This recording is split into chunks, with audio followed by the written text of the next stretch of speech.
So in this first part, we're going to be covering autocodes. This is putting in variable information, usually to do with best before dates, time codes, that sort of thing. So we're going to create message, and then we're going to create new, and I'm going to call this timecode.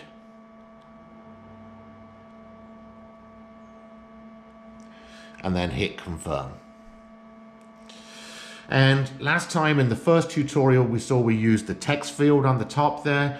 We're going to go ahead on this one and use AutoCode Field. And when we press that, we notice that it comes up with the left hand side, we've got time codes, and we've got date codes on the right hand side, a counter, and then shift codes. So in this first tutorial part, I'm going to cover time codes. So I'm going to hit the arrow on time codes. Now this is for specifically putting in hours, minutes, and seconds into a message. So on the top here we can see the format, hours, minutes, and seconds. So we can go ahead and change that format by hitting this recycle logo here. And you see it's changed from hours, minutes, seconds now to hours and minutes. Hit it again, hours, minutes, seconds, but without the colon in between each. Hit it again, hours and minutes again without the colon, just hours, just minutes, and just seconds.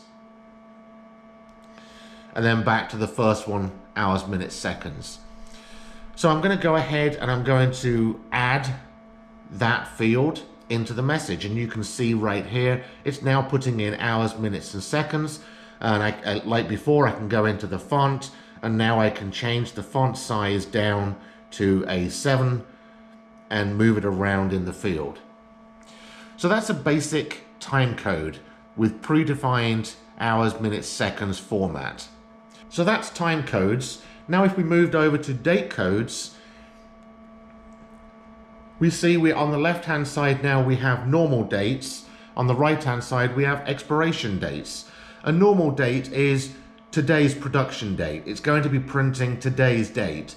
An expiration date is where we're printing a date that is 30, 60, 90 days or a year in advance to show the expiration of the product that we're printing onto.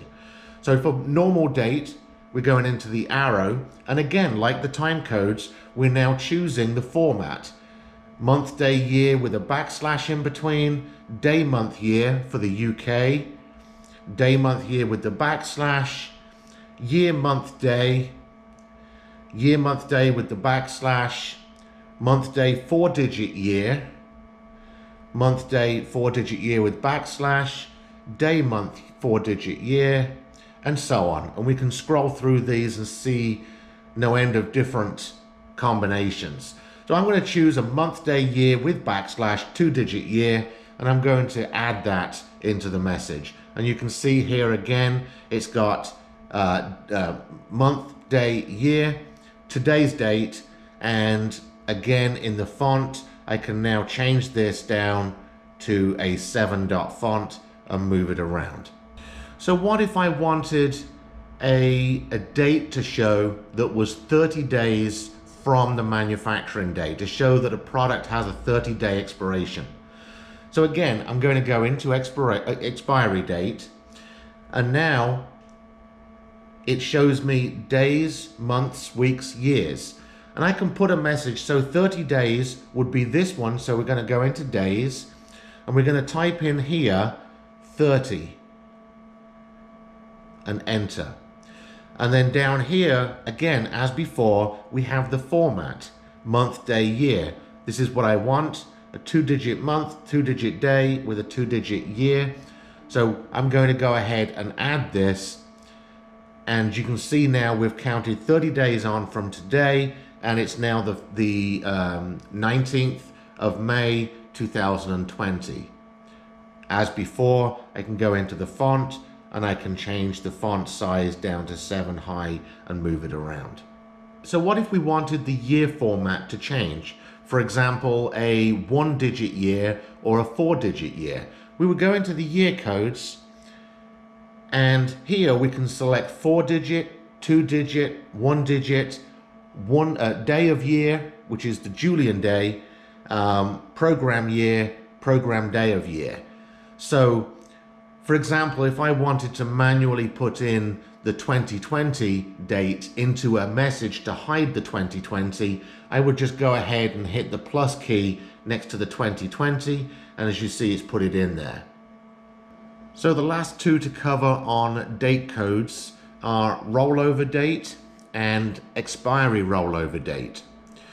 In a lot of applications in manufacturing, producers don't finish a batch until the end of a shift. That shift may roll over into the next day, but they need the same expiration date printing on their product from the previous day. By adding a rollover date, we can put here the rollover in so many hours. For example, if the shift doesn't finish until 6 o'clock in the morning, then you would want to code the same code throughout the whole day.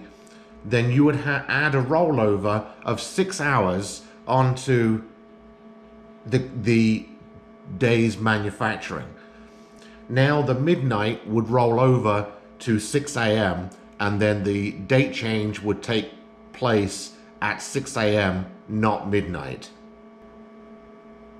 The expiry rollover date is identical, but with expiration dates, not manufacturing dates. There's two more tabs that we need to talk about in AutoCode Field. One is counter and the other is shift codes. Let's talk about counter here.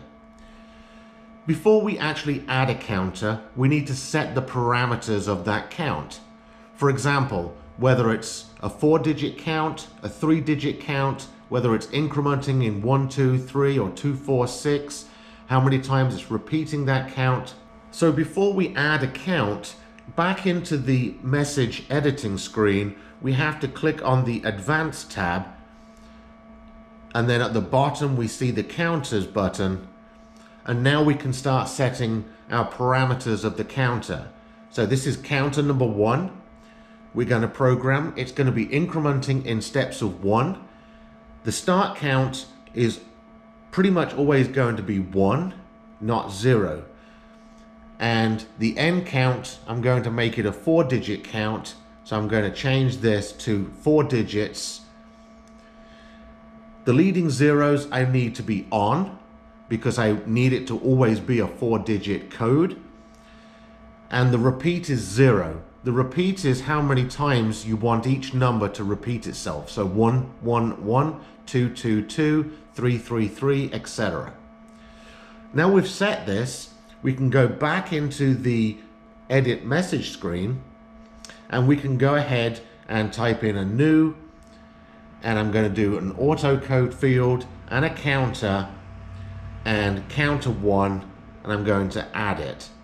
And there's my 4-digit code, and it's going to be incrementing in steps of 1 with the leading zeros. So the last part under the AutoCode field are the shift codes. And as per the counter fields, we cannot add a shift code until we have configured how many shifts, what the shift start times are, and what we want to print per shift. So to do that, just like the counter, we go back into the message screen and into the Advanced button. When we go to the Advanced button, we can see the counters where we were last time. We're going to go into date and time this time. Bottom left here, we see the shift codes. We're going to hit that button there. And here we see the 4 segments. Top right, we see the shifts, number of shifts. Top left, we see the shift we're looking at controlling or changing. The start time for shift 1 and what it's going to be printing. What it's going to be printing depends on the customer. It can be printing A, B, C, 1, 2, 3, or whatever the customer requires. So let's go ahead and change this to 3 shifts. Scroll down until we see the number 3 appear, and then shift 1, we're going to be starting at 6 a.m. 6 a.m. Confirm that, and then I'll leave this printing whatever it's going to be printing. Shift 2 now is going to be starting at 2 p.m. So put 2 p.m. in there, and that's going to be printing whatever it prints. And then shift 3 is going to be starting at 10 p.m.